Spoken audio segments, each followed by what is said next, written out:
క్రీస్తునందు ప్రియ దేవుని బిడ్లారా 22వ దినము శ్రమల కాలపు ధ్యానం నిమిత్తమై ఈ ఉదయకాలన జీవంగల దేవుని సన్నిధిలో మనమందరం కూడుకోవడానికి కృప చూపిన యేసయ్యకి నేను వందనాలు తెలియజేస్తున్నాను.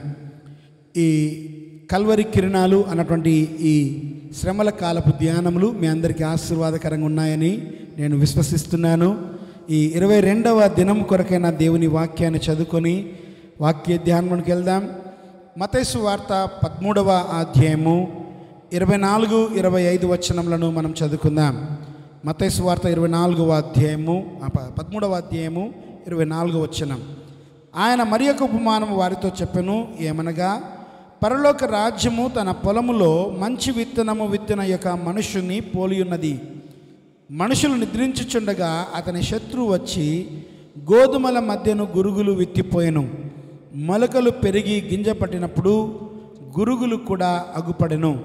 దేవుడు ఈ మాటల్ని దీవించును గాక. తలలోంచుదాం, చిన్న ప్రార్థన చేసుకుందాం. పరిశుద్ధుడా, ప్రేమగల తండ్రి, ఈ ఉదయకాలమున మీ మెల్లనైన స్వరము వినాలని ఆశ కలిగి ఉండగా మీరే మాతో మాట్లాడము. మీ వాక్యపు మర్మములను గ్రహించినట్లుగా మా మనోనేత్రములు తెరువమని, నన్ను కేవలం మీ నోటి బుర్రగా వాడుకొనమని యేసు నామమున ప్రార్థిస్తున్నాము తండ్రి, ఆమెన్. ప్రియ దేవుని బిడ్డారా, ఈ ఉదయకాలమున గోధుమలు గురుగులు అన్నటువంటి ఉపమానమును గూర్చి మనము ధ్యానం చేయబోతున్నాం. పరలోక రాజ్య మర్మములను యేసు ప్రభువారు అనేక పర్యాయాలు ఉపమానము రీతిగానే ప్రజలకు తెలియచేయడం జరిగింది. వారికి తెలిసిన భాషలో, వారు అర్థం చేసుకునే స్థాయిలో ఆయన బోధ ఉండినట్లుగా మనం జ్ఞాపకం చేసుకోవాలి. శాస్త్రులు పరిచయుల బోధ అది ఒక విధమైనటువంటి కమాండింగ్గా, లేకపోతే ఏమంటారు, అది ఒక ప్రజల మీద ఒక విధమైనటువంటి మతాన్ని రుద్దేదిగా కనపడుతుంది. వారి యొక్క బోధ ప్రజలకు వింపైనదిగా లేదు. కానీ యేసు ప్రభు బోధ ఎలా ఉందంటే అది ఎంతో అధికారముతో కూడినదిగా, ప్రజలు ఆ మాటలు చక్కగా అర్థం చేసుకొని రెస్పాండ్ అయ్యే రీతిగా ఉన్నాయి. అందుకే ఆయన బోధ కొరకై ప్రజలు విపరీతంగా ఎక్కడి నుండో జనసమూహంలో కూడి రావటం చూస్తున్నాం. ఇక్కడ మనం గమనించినట్లయితే ఈ గురుగులు లేదా గోధుమలు అన్నటువంటి ఈ ఉపమానము దేవుని రాజ్యమును గూర్చి లేదా ఒక సేవా పొలమును గూర్చి మాట్లాడుతున్నాయి. చదువుకున్న వాక్య భాగంలో ఒక వ్యక్తి తన పొలములో మంచి విత్తనము విత్తినట్టుగా మనం జ్ఞాపకం చేసుకోవాలి. పొలము అనగా ఇక్కడ దేవుని రాజ్యమునకు సూచనగా ఉంది. విత్తబడినటువంటి విత్తనము అనగా వాక్యము విత్తబడుతూ ఆ రాజ్యములోనికి అనేక మందిని చేర్చున్నట్టుగా చూస్తున్నాం. సో ఈ వాక్యము రాజ్య సువార్తను విత్తుచున్నారు. ఆ రాజ్య సువార్త కొరకై ప్రజలు మరి రావడం చూస్తున్నాం. అయితే ఇక్కడ గమనించండి, ఈ ఉత్తువాని ఉపమానంలో లేకపోతే ఈ వ్యక్తి తన పొలంలో విత్తినటువంటి విత్తనము ఏంటి అంటే అది మంచి గోధుమ. ఆ గోధుమలు విత్తాడు. ఆ విత్తినటువంటి ఆ పొలమునకు కావలి ఉండడానికి మనుషులను ఏర్పరచుకున్నాడు. మనుషులు నిద్రిస్తున్నట్టుగా ఇక్కడ వాక్యంలో రాయబడింది. అలా నిద్రించే క్రమంలో శత్రువు వచ్చి గోధుమల మధ్య గురుగులను విత్తిపోవడం జరిగింది.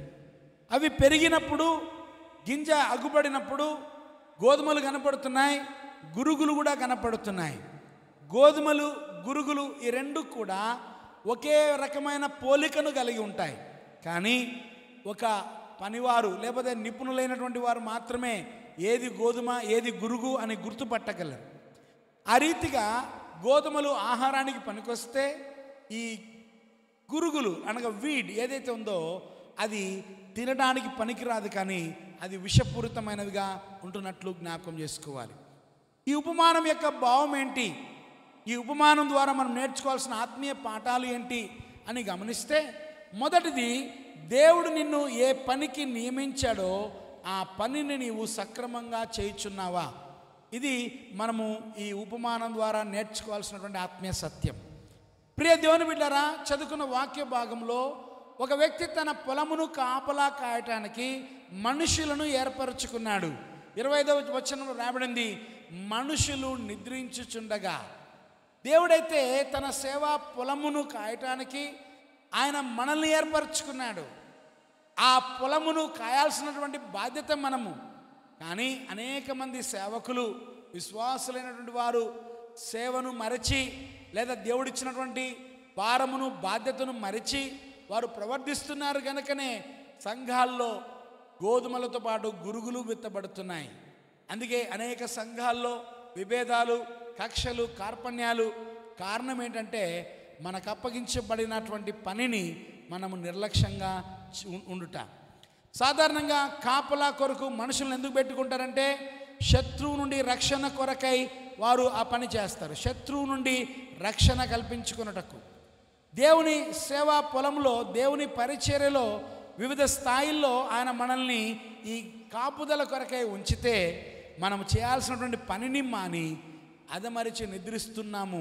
అందుకే ఈరోజు సంఘంలో ఫలభరితమైన సేవ లేదు. ఒకవేళ దేవుడు నీకు అప్పగించిన పనిలో నీవు నిర్లక్ష్యంగా ఉన్నావేమో పరిశీలన చేసుకో. రెండవది, ఈ ఉపమానం మనకి ఏం బోధిస్తుందంటే నీ యజమానుని శత్రువు నీకు శత్రువు అని నువ్వు గ్రహించాలి. ప్రియమైన దేవుని బిడ్డలారా, మన దేవునికి ఒక శత్రువు ఉన్నాడు.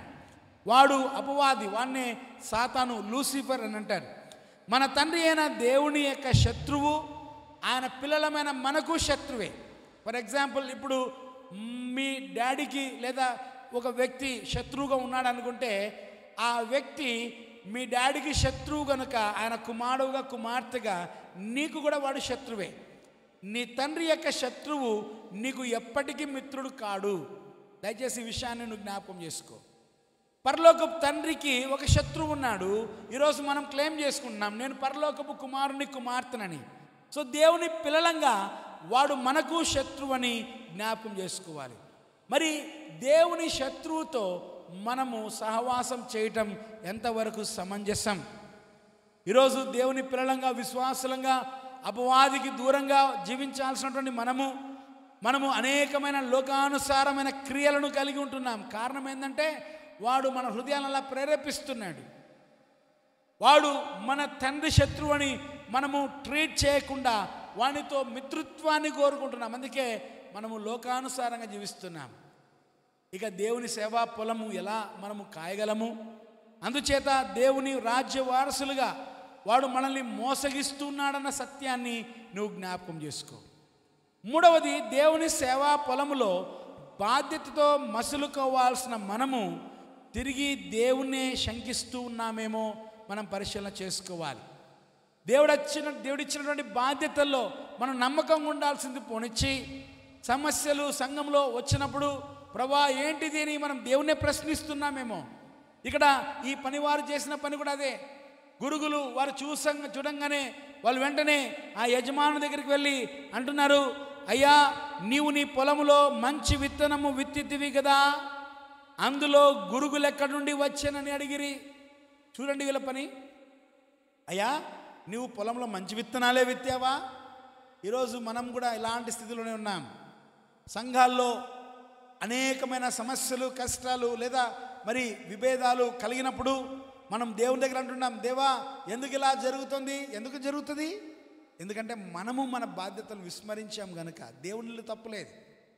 ఆయన తన యొక్క సేవా పొలంలో బాధ్యతగా మసులుకోవాలని మనల్ని నియమిస్తే మనము చేయాల్సిన పని చేయడం లేదు.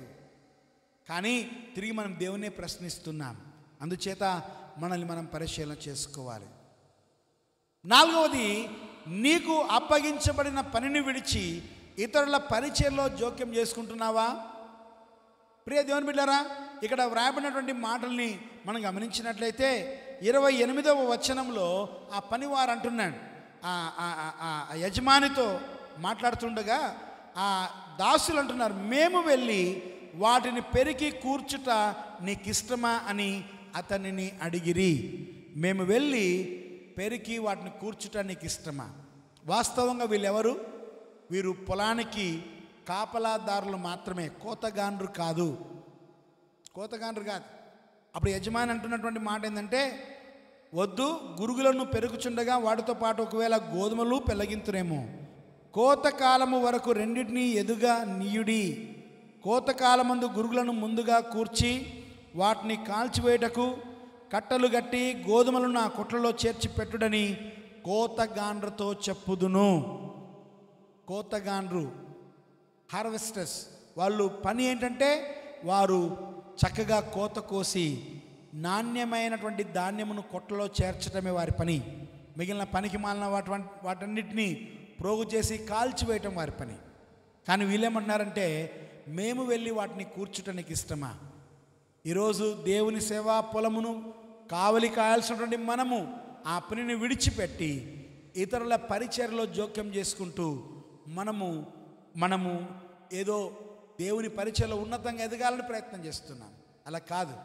దేవుడు నిన్ను ఎక్కడ పెట్టాడో, నిన్ను ఏ పనికైతే నియమించాడో ఆ పనిలో నువ్వు నమ్మకముగా నువ్వు దేవునికి పరిచర్య చేయాలి. తద్వారా నీ బాధ్యతలో నువ్వు దేవునికి లెక్క చెప్పవలసిన వాడుగా ఉంటున్నావు. ప్రియ దేవుని బిడ్డలారా, మనం అదమరిచి నిద్రించే వారుగా ఉన్నట్లయితే ఈ విశ్వాస యాత్రలో నీ సోమరితనం లేదా అతి నిద్ర నిన్ను సేవకు దూరం చేస్తుంది. నీ పనిలో నువ్వు చక్కగా రాణించకుండా అపవాది నిన్ను అడ్డుకుంటాడు. కనుక నిద్ర మాని మెలకువ కలిగిన వారమై ప్రార్థన చేస్తూ దేవుని సేవా పొలమును మనం కాద్దాం. అటు కృప పరిశుద్ధ ఆత్మ దేవుడు మనకు దయచేయునుగాక. ఆమెన్. తలలుంచుదాం, ప్రార్థన చేసుకుందాం. తండ్రి, నీకు స్తోత్రాలు. ఈ 22వ దినము కొరకే కృతజ్ఞతలు స్వామి.